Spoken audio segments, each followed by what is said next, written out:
¿Qué hola, qué tal? Yo soy Fernando Castro, soy el profesor lector.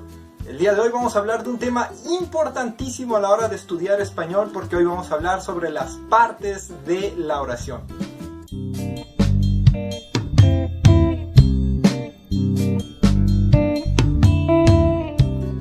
La verdad es que en 6 años de primaria son pocas las cosas que se nos quedan pegadas el día que nos graduamos, pero una de esas que sí pega chicle y solemos aprendernos todos es que las oraciones se dividen principalmente en sujeto y predicado. Por ahí, dependiendo de qué tan buzo eras o qué tan buena era tu maestra de primaria, a lo mejor también recuerdas que parte del predicado es el verbo, y a lo mejor te lo enseñaron como que las partes de la oración son sujeto, verbo y predicado. A grandes rasgos, todo esto que acabo de decir es cierto. Sin embargo, vamos a hacer algunos detalles porque tanto el sujeto como el predicado tienen elementos dentro que tenemos que ver a continuación. Antes que nada, sí, el verbo es parte del predicado de la oración y es un elemento indispensable. Sin verbo no tenemos oración. Es el único elemento que forzosamente tiene que estar escrito textualmente en la oración, porque sin el verbo tendríamos un sintagma o tendríamos una frase, tenemos otras cosas, pero no tenemos una oración. El sujeto de la oración es quien realiza la acción, o en caso de que tengamos un verbo copulativo, sería de quien estamos hablando. El verbo es la acción propiamente que se está realizando en la oración, a menos claro de que tengamos un verbo copulativo como ser o estar, que son verbos que no representan una acción.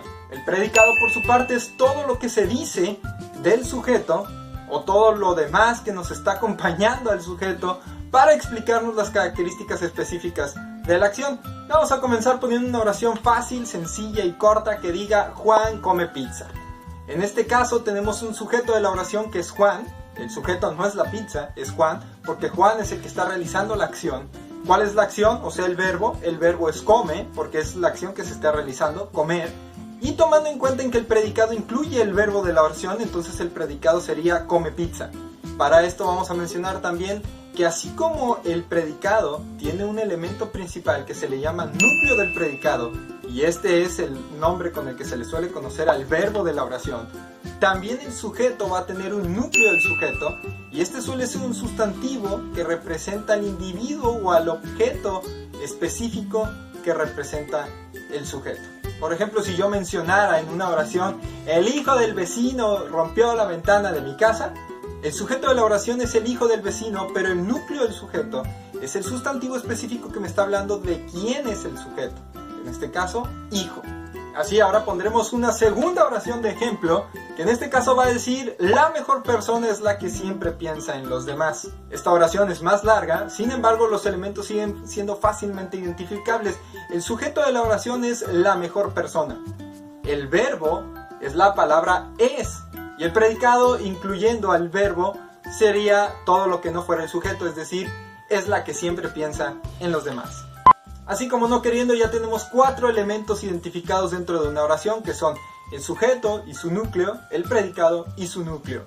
Ahora vamos a mencionar qué es el complemento directo, o también conocido con el nombre de objeto directo. Técnicamente este es quien recibe la acción que realiza el sujeto, por lo tanto es más fácil si lo identificamos respondiendo a la pregunta ¿qué? Y el verbo de la oración. Por ejemplo, si yo pusiera la oración rompí la ventana, entonces basta preguntar ¿qué rompí? Y la respuesta es la ventana, por lo tanto el complemento directo es la ventana. Claro, no todas las oraciones tienen complemento directo, no todas las oraciones podemos contestar esta pregunta. Así pondremos una nueva oración que va a decir dejé las llaves sobre la mesa. En esta oración vamos a buscar primero el verbo de la oración, que es el verbo dejé.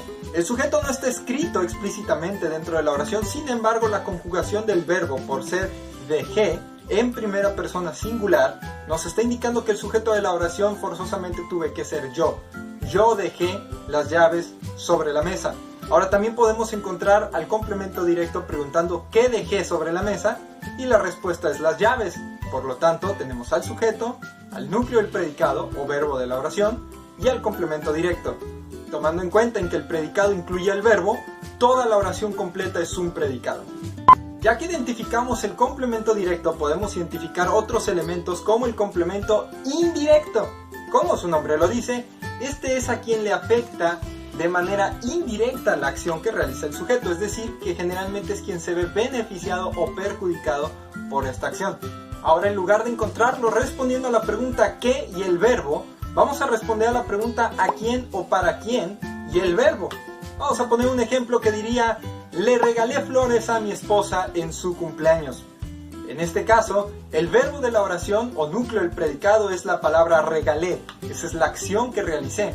Otra vez, aunque el sujeto no esté escrito, se puede identificar fácilmente que soy yo, gramaticalmente hablando, porque la conjugación del verbo regalé está en primera persona singular. Ya tenemos al verbo y al sujeto. El complemento directo es que regalé, en este caso regalé flores, así que flores es el complemento directo.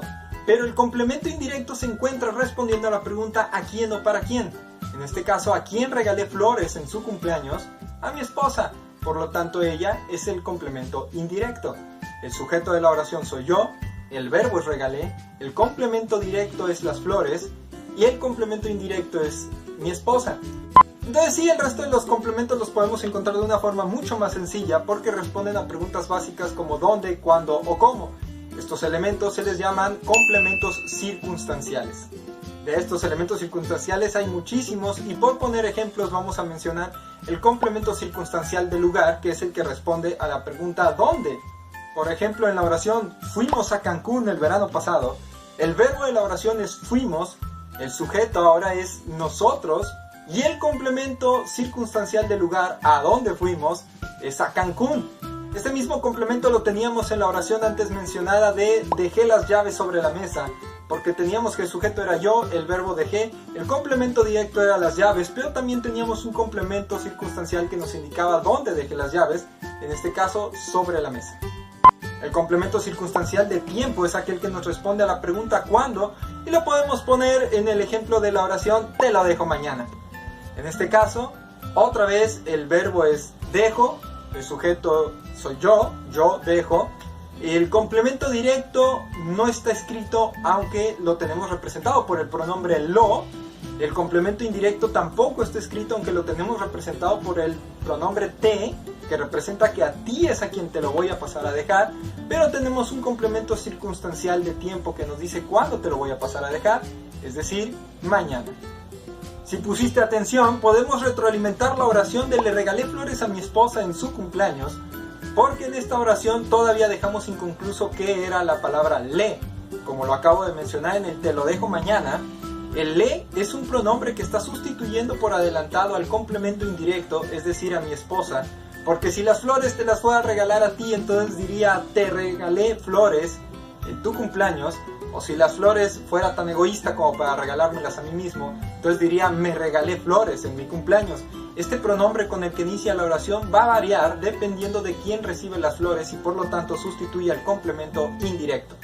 Tenemos el complemento circunstancial de modo, que lo podemos ver en oraciones como me caí bien gacho, donde el verbo es caí, otra vez el sujeto soy yo, está conjugado en primera persona singular, tenemos otra vez el pronombre me y además tenemos un complemento circunstancial de modo que nos está respondiendo cómo me caí, en este caso bien gacho. El complemento circunstancial de compañía nos responde con quién y podemos poner el ejemplo de se fue con Nepomuceno, donde tenemos el verbo fue, que es el verbo de la oración, el sujeto sabemos que es él o ella porque está conjugado en tercera persona singular y luego tenemos un complemento de compañía que es con quién se fue, en este caso con Nepomuceno.